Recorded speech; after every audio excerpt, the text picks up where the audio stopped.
Hello mga mami! Batang 90s ka din ba kagaya ko? Sigurado ako na nagmamadali ka din umuwi tuwing hapon kapag katapos ng klase mo. Bakit? Kasi nagmamadali kang maabutan mo yung paborito mong anime. Ang madalas kong pinapanood noon ay Samurai X, Fushigi Yugi, Cardcaptor Sakura, at Flame of Recca. Ikaw, anong paborito mong anime dati? I-comment mo dyan sa baba. At dahil nagkaroon kami ng Christmas gathering ng mga kaibigan kong mahilig sa anime, ito yung nirequest nila sa akin na cake, yung madalas naming napapanood. At ipapakita ko sa inyo ang sarili kong version ng strawberry cake. Gumamit ako ng size 12 na gold cake board at gumawa ako ng 8x3 na vanilla chiffon. Hinati ko po siya sa tatlo. Ang whipped cream naman na ginamit ko dito ay Everwhip. Every 1 cup of Everwhip, ang nilalagay ko po is 1/4 cup na powdered milk. So, kahit anong powdered milk naman ang gamitin nyo, ay okay lang. Basta, well combined siya kapag mini-mix. Bumili din ako ng isang pakete ng fresh strawberries. Tapos, dun sa isang pack na yon, namili ako ng 8 pieces na malalaki at magagandang strawberries na gagamitin ko for toppings. At yung mga natira at yung mga maliliit na strawberries, yun naman yung kinat ko into cubes at nilagyan ko siya ng strawberry syrup from ACC. At yun yung ginamit kong filling na inilagay ko sa ibabaw ng whipped cream. So, ulitin lang din natin yung process dun sa second layer ng cake. Maglalagay tayo ng whipped cream at saka ng strawberry filling.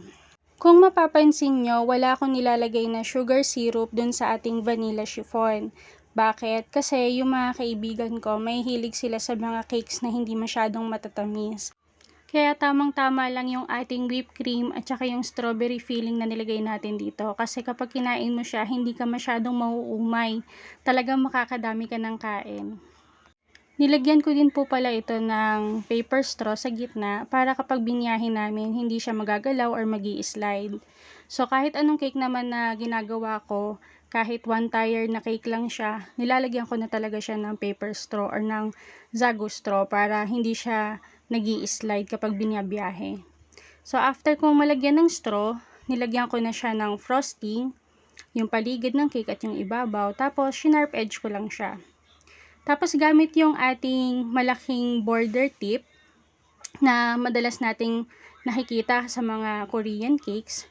Naglagay lang ako ng mga malalaking border sa pinakaibabaw ng cake.